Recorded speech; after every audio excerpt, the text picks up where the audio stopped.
नमस्कार दोस्तों, मैं हूं आपके साथ गीता गुप्ता। आपका हमारे YouTube चैनल पर एक बार फिर से बहुत बहुत स्वागत है। आज जो कहानी हम आपके लिए लेकर आए हैं उसको लिखा है लेखिका मालती जोशी जी ने और कहानी का नाम है डिमांड ड्राफ्ट। तो आइए सुनते हैं कहानी डिमांड ड्राफ्ट। अम्मा, मैं निकल रहा हूँ, पूजा घर के दरवाजे पर खड़े होकर बेटे ने कहा। एक क्षण को उन्होंने चाप रोक दिया, आंखें खोली और मुस्कुराकर बेटे को विदा कर दिया। ठाकुर जी को हाथ जोड़कर बेटा चला गया, पर वो मन का हाथ में लिए वैसी ही बैठी रही। जानती थी कि अभी पीछे पीछे बहुरानी भी आएंगी। निकलने से पहले दोनों कहकर जाते हैं, अच्छा लगता है। बचपन से जो संस्कार बच्चों को दिए हैं वो अब तक कायम है, ये जानकर अभिमान होता है। इस घर में आकर बहू ने भी ये आदत आत्मसात कर ली है। कहती है, अब आप यहाँ आ गई हैं अम्मा जी, तो कितना अच्छा लगता है। कम से कम कोई तो है जिससे कहकर बाहर जा सकते हैं। घर लौटकर ताले का मुंह तो नहीं देखना पड़ता। वो 5 मिनट तक माला थामे बैठी रही, पर बहू नहीं आई। जल्दी में भूल गई होगी। औरतों को तो घर से निकलते निकलते 100 काम याद आ जाते हैं। वो खुद नौकरी करती रही हैं, इसलिए जानती हैं, इसलिए उन्होंने बुरा नहीं माना। जाप पूरा करने के बाद पूजा के बर्तन समेटकर बाहर आई तो देखा पूरा घर देसी घी से महक रहा है। पूजा घर में भी ये महक आ रही थी, पर उन्होंने सोचा कि ठाकुर जी के दीपक की सुगंध होगी। रसोई घर में आकर देखा, कमर में एप्रिन लपेटे बहू रानी कुछ बना रही है। आज काम पर नहीं गई? प्रश्न पूरा होते होते ही उन्होंने देखा कि बहू रानी गुलाब जामुन बना रही है। 15-20 चाशनी में पड़े थे, 15-20 कढ़ाई में तैर रहे थे और इतने ही परात में बने रखे थे। आज त्योहार है कोई? मुझे तो आजकल कुछ भी याद नहीं रहता। त्योहार ही समझ लीजिए, बहू रानी ने मुस्कुराकर कहा। आज बॉबी का बर्थडे है। बॉबी का बर्थडे है? हे भगवान, मुझे ये क्या हो गया है? बॉबी का बर्थडे भी याद नहीं रहा। उज्जैन में थी तो 8 दिन पहले से सबको कार्ड भेज देती थी, और यहाँ घर में बैठी हूँ तो याद ही नहीं रहा। यहाँ घर में है, सबके बीच बैठी है ना, इसलिए याद नहीं रहा। वहाँ अकेली थी तो दिन भर कैलेंडर ही देखती रही होंगी, बहू बोली। अच्छा ये बताओ, हमारा बर्थडे बॉय है कहाँ? स्कूल गया है? सो रहा है, और मम्मी चकर घिन्नी बनी हुई फोन ले रही है। अच्छा अम्मा जी, इतने गुलाब जामुन बस हो जाएंगे? कितने लोग हैं? और भी तो कुछ बनाओगी ना?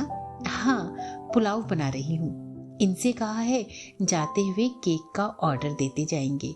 आप दही बड़े बना देंगी? बॉबी को आपके हाथ के बड़े बहुत पसंद हैं। बना दूंगी, तुम्हारा काम निपट जाए तो दाल फुला देना। अब मैं तुम्हारा स्टोर कहाँ खंगालती फिरूंगी। वो बाहर आकर डाइनिंग टेबल की चेयर पर बैठ गई। तभी बॉबी दनदनाता नीचे उतरा। Good morning everybody. Good morning बेटे, और हैप्पी बर्थडे। थैंक यू दादी माँ। ये थैंक यू क्या होता है? किचन से उसकी मम्मी ने डांट लगाई। दादी माँ के पैर छुओ।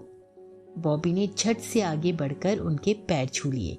उन्होंने उसका माथा चूमकर आशीर्वाद दिया और कहा, अपनी मम्मी से भी आशीर्वाद लो। बॉबी किचन में गया और वहां का नजारा देखकर आशीर्वाद की बात ही भूल गया। Yummy yummy gulab jamun, my favourite. और उसने एक उठाकर मुंह में डाल लिया। ये क्या हो रहा है? तमीज से खाओ, प्लेट लो, चम्मच लो, बहू ने फटकारते हुए कहा। उनका मन हुआ कि कहीं पहले ठाकुर जी को भोग तो लगा लो, पर जब्त कर गईं। उन्हें अपनी सास की याद आ गई।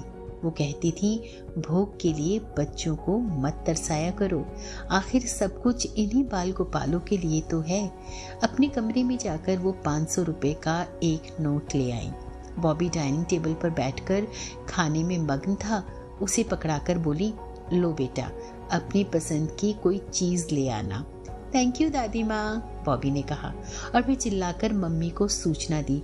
मम्मी, मुझे दादी ने 500 रुपए दिए हैं। अरे वाह, तुम्हारी तो ऐश हो गई। तुम कितने दे रही हो? और डैडी? मैं और डैडी अलग हैं क्या? बहू अब गैस बंद करके बाहर आ गई थी। और अभी दिल्ली से तुम्हारे लिए मोंटे कार्लो का पुलोवर लाए तो हैं, वो बर्थडे प्रेजेंट ही तो है। पुलोवर तो पहनने के लिए है। I want cash down. कितना दे रही हो बोलो। कैश किस लिए? बाहर खाने के लिए। और क्या, सलोमी में जा रहे हैं, सब लोग चाइनीज खाना चाहते हैं, तो बाहर जाने की क्या जरूरत है। हाँ, घर पर ही जो कहोगे बना दूंगी। पुलाव बना रही थी, अब फ्राइड राइस और नूडल्स बना दूंगी। दही बड़े कैंसिल करके मंचूरियन बना दूंगी। घर पर बॉबी ने ऐसा चेहरा बनाया जैसे किसी लिजलिजी चीज पर पांव पड़ गया हो। What a kiddish idea. क्यों, इसमें किडिश क्या है? मम्मी, मैं कोई नर्सरी का बच्चा हूँ जो घर पर पार्टी करूंगा? मैं अब 16 साल का हो गया हूँ, माइंड यू, और मुझे शाम को 2000 चाहिए, 2000 बक्स। और डैडी से कहो गाड़ी स्पेयर करें, एक राजू ला रहा है, we will manage anyhow. बहू का चेहरा एकदम तमतमा गया था। अब जरूर माँ बेटे में तकरार होगी। वो उस महाभारत की साक्षी नहीं बनना चाहती थी, इसलिए बरामदे में आकर बैठ गई और तिपाही पर पड़ा अखबार उठा लिया। अखबार पढ़ रही थी, पर मन भीतर ही भटक रहा था। इतनी रौब से बॉबी मांग रहा था, मुझे शाम को 2000 चाहिए, 2000 बक्स। वो तो आश्चर्य से देखती रह गई थी।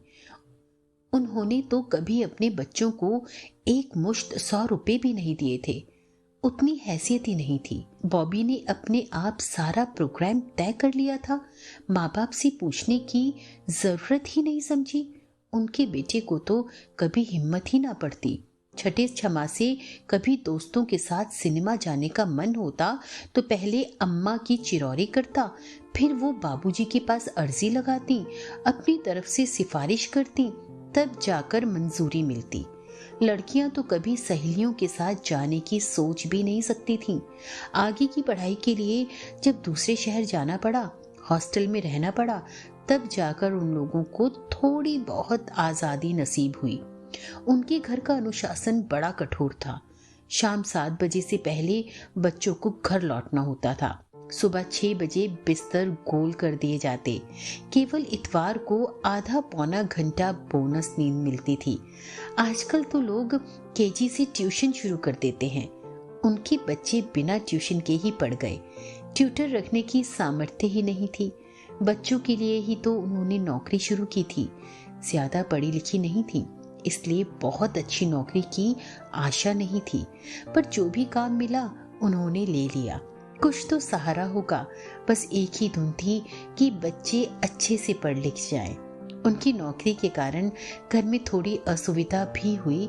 लड़कियों को पढ़ाई के साथ साथ कभी रसोई में भी हाथ बटाना पड़ा, पर दोनों डॉक्टर बन गईं। बेटा इंजीनियर हो गया। उनका श्रम सार्थक हो गया। सारी जिम्मेदारियां पूरी हो गईं।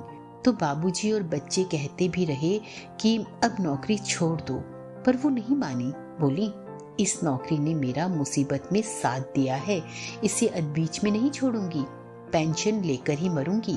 पर तब क्या पता था कि जो बात वो अपने लिए कह रही हैं, वो बाबूजी पर घटित होगी। पूरे 1 साल भी पेंशन नहीं ले सके वो। फिर तो नौकरी छोड़ने का सवाल ही नहीं था।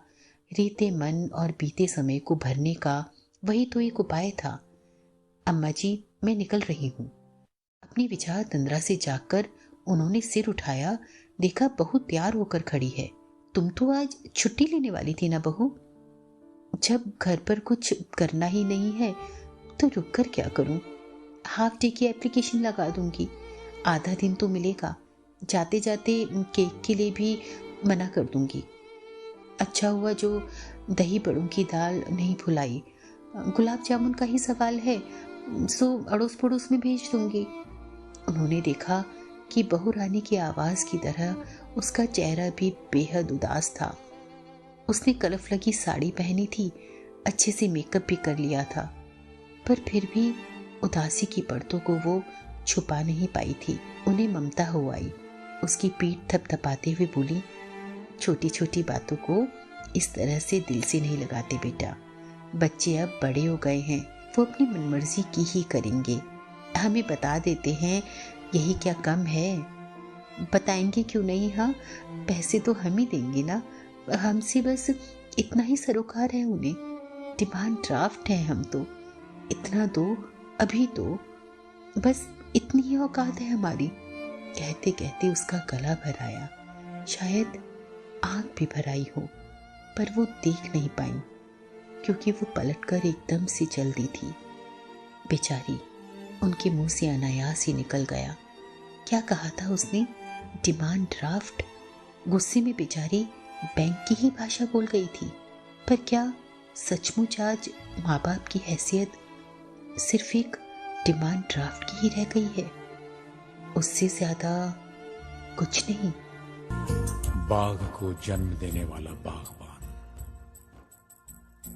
परिवार को जन्म देने वाला पिता, दोनों ही अपने खून पसीने से अपने पौधों को सींचते हैं।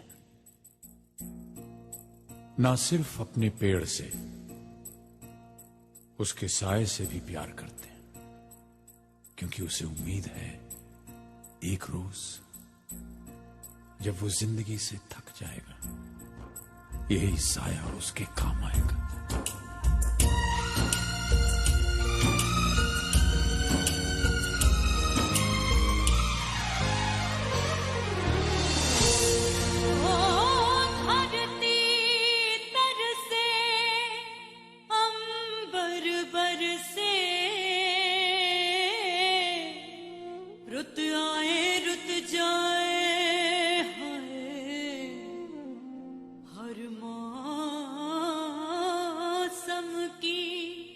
खुशबू चुन के बागबां बाग सजाए, बागों के हर फूल को अपना समझे बागबां, बागों के हर फूल को अपना समझे बागबां, हर घड़ी करे रखवाली, पत्ती पत्ती डाली डाली सींचे बागबां, बागों के हर फूल को अपना समझे बागबां।